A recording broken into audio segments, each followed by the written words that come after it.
Hey fam! Welcome to the Flirty 15. I am your host, Heidi B.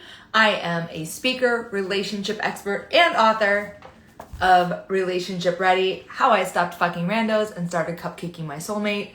I am so excited that you've joined me for today's Flirty 15-ish. I say that because it's my goal to be on here every day at 10 a.m. PST to talk to you for about 15 minutes about whatever my best love, dating, and relationship tips are, or whatever it is that you need answered. Hey girl, how are you? I love doing this on live so that I can see people hopping on. And like I said, what I really love is for this format to turn into a platform where in real time you can submit questions to me, stuff you're struggling with. Maybe you can even hop on a live with me and we can do some coaching on the spot.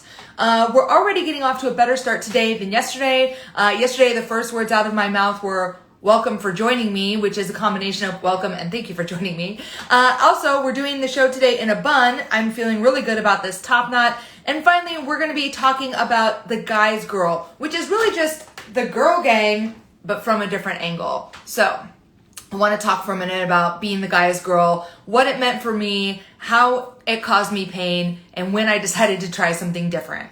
Okay, so I feel like I'm just going to put this out there. Everyone knows that girl that is like, I'm a guy's girl.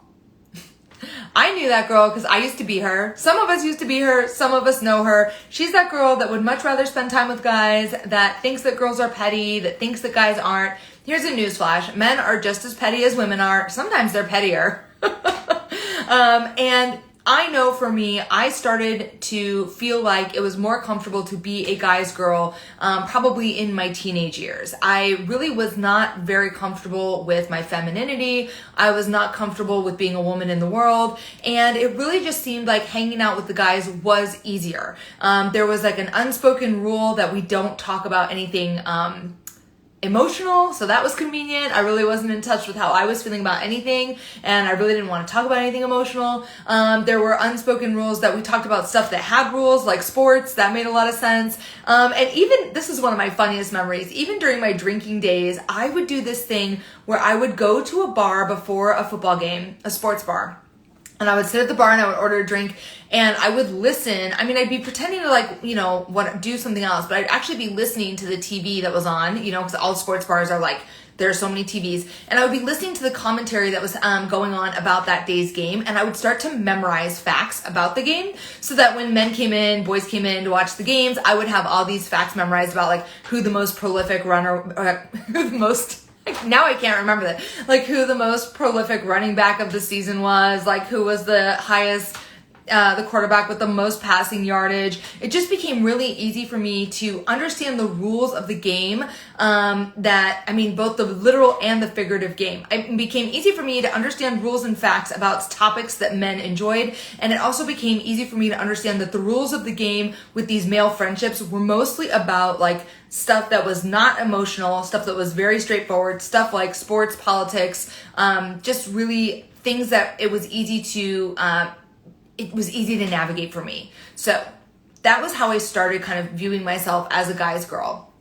As it went on, I started to find myself in a position where I identified less and less with the women around me, especially at university level. I was, I just did not have the confidence that they had. So a lot of times my girlfriends would be getting ready to go out and I would be downstairs drinking beers with their boyfriends who were waiting for them to go out and just kind of shooting the shit. And again, nothing was too personal. I never had to be vulnerable. None of my shit was ever on blast, right? These women were in relationships with these men and they were being vulnerable and their shit was on blast. And, for me, it was just supremely safe because my shit wasn't on blast because we were just talking about like all of the above the surface stuff. Now, the problem came for me in this period of my life when I realized that it was starting to cause me a lot of pain because what I was really hoping was happen when I was hanging out with these guys who had girlfriends that I was friends with. I was always really hoping that one day, just like a romantic comedy, I talk about the rom-com industrial complex a lot. here's why. I watched a lot of rom-coms when I was a kid. I'm not saying that it's like an evil industry. I am saying that it perhaps distorted my views about what it meant to be a young woman in relationship or searching for a relationship. That's it. You know, I didn't have a lot of role models for me, so I watched a lot of rom-coms. And I really honestly felt like when I ran around with guys, eventually, someday, one of these guys was going to turn to me and say, God, I'm tired of waiting for this high maintenance girl I've got to get ready. You're low maintenance, relaxed, laid back. You're the girl of my dreams. Let's get together. Well, first of all, A, that never happened. And B, of course I was the laid back, like low maintenance girl. My ship was not on blast. I had literally nothing invested in these guys. They had literally nothing invested in me. So it was very easy for my feathers not to be ruffled. So after years of, honestly years, I'd say like 3 to 5 years of kind of pining over other women's boyfriends, of trying to just be like the cool guy's girl, of trying to be laid back, I really realized that it was like death by 1,000 paper cuts. It hurt every single time because it actually always felt like rejection. Now, I don't know whether those guys, and the reality was, I'm going to walk that back. The reality was, it wasn't like an outright rejection. Those guys never said to me like, I would never date you, blah, blah, blah. It was just like, I was always hoping that they would date me. It was like this passive rejection day after day, and they were never interested in dating me. So that actually really started to feel like death by 1,000 paper cuts. It was very, very painful. And eventually I moved out of kind of like the pining after my friends' boyfriends and just kind of, but I still remained that kind of tomboy, guy's girl well into my 30s. By the time I got into my 30s, I realized, I looked around and I'm like, I don't really have any women friends. I'm around all these guys all the time. I'm kind of always hoping that one of them's going to fall for me. None of them ever are. And it hurts day after day after day. And so I really had like a moment of clarity and a paradigm shift around what I was doing to put myself in a position to be hurt, which was that I was surrounding myself with guys hoping that one of them would have a crush on me instead of just going out and dating in like a very regular way, right? And that was placing me in a position to get hurt because over and over again, you know, I would try to just be friends with a guy, but I would start to develop feelings. So that is the second kind of piece of this, which is that, you know, as a grown woman, I do think that men and women can be acquaintances. I think we can be like, hey, what's up? But I don't think that men and women can be deep, like can have this like deep existing friendship without somebody developing feelings. And for me, I almost always caught feelings for guys that I was trying to just be friends with. And I know plenty of women who are friends with guys that think that their guy friends are just friends with them, but I would guarantee that 80% of those men have feelings for the women that they're just friends with, and that would jump at the chance of being in a relationship with their friends who are women. So, you know, I have some pretty intense, maybe polarizing thoughts about whether men and women can be truly like soulmate level friends, my girl gang, those girls, the women who are in my girl gang, they are like soulmate level friends. And my husband is a soulmate level lover, husband, partner, but he's my friend, but I don't have any, I don't think that men and women can have that kind of intense friendship, that deep friendship without somebody developing feelings. So that's the first thing.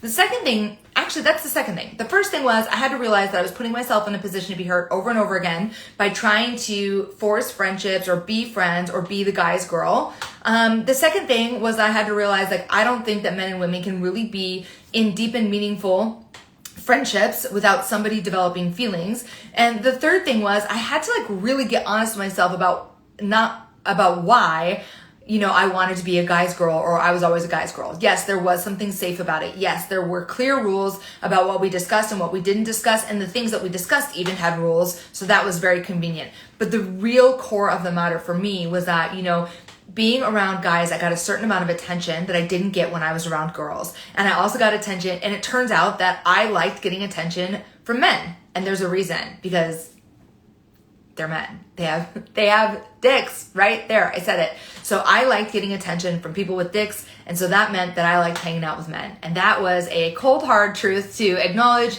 It felt embarrassing. It felt funny. I mean, I had all kinds of reactions to kind of really realizing like, wow, my ego really gets something.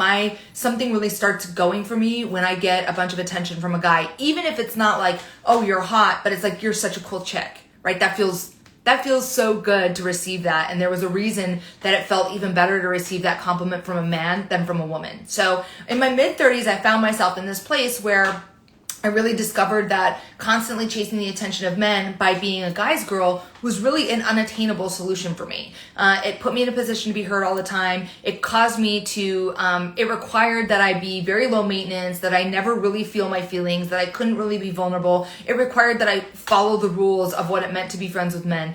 And it got too painful to bear. So eventually I did a little bit of work and I released myself from the idea that like I needed to be friends with all these men. But then I discovered that I didn't have any women in my life. So I needed to find a way to make friends with women. Now, so many of us know that it's like it can be easy for some of us. I'll just walk all of that back. That's the beauty of doing it live. For some people, it can be really easy to make friends with women in high school. For some people, it can be really easy to make friends with women in college. For some people, there's even a post-college experience of building a community of women that you work with. But for myself, that was not the case. So at 35, I found myself working in a small office. I had a mentor there who was a woman, but it was not full of women who were like my age and wanted to be friends. And I needed to find a way to build my girl gang. So I did some work around it, and here's what I'm going to suggest. If you're out there and you are in too much pain or in pain from being a guy's girl, I want you to try to build a girl gang. The first thing you're going to have to do is probably set aside the guys. For me, I had to make a commitment to just do no one-on-one contact with men, because I was always, if given the choice, I would DM a guy first, or I'd message a guy first with what was going on, the chaos of my life, instead of messaging a woman, right? So you're going to so the first thing that I had to do, that I'm going to suggest to you, is to kind of deprioritize those friendships that you have with men so you can make space for the friendships that you're going to build with women. The second thing I would suggest that you do is you make a list. Anyone who knows me, if you've been following me for a minute, you know, if you've read my book, you know I love a good list, queen. So you're going to make a list. One side is going to be a list of things that you are supremely confident in, and the other side is going to be a list of things that you desire confidence in.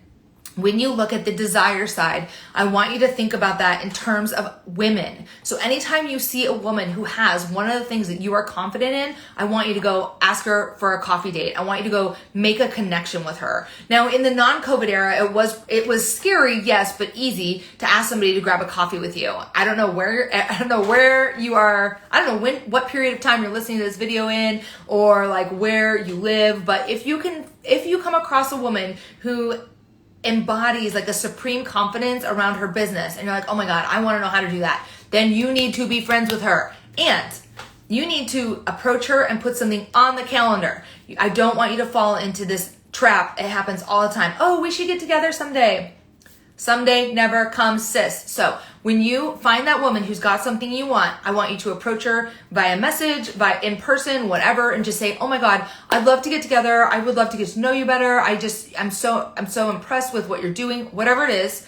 And then she'll just, oh, hey, Shanny. She'll say, okay, yeah, what works for you? Or she'll say, okay, yeah, or whatever. And then it's your job to pull your calendar out and say, let's put something on the calendar for next week. Right? We cannot let that relationship slide into someday territory, because someday never comes. So that is how you go about building your girl gang. You just start to build these relationships with women who are embodying the ideals that you want in your own life. And I guarantee you, it will start to transform the way that you think about friendships, relationships, and really deep and meaningful trust and bonds. And so I'm going to ask you to start messaging those women instead of any of your old guy friends, so that you can start to really let them know how you're feeling, what you're going through, because that's the other part of building relationship and being in friendship, is that it does have to be reciprocal, right? So sometimes we hold space for someone, sometimes we ask that person to hold space for us, and it can be so scary to ask that woman to hold some space for you while you tell her what's going on. But I guarantee you, all she wants to do is get to know you better, and that is how we get to know one another better.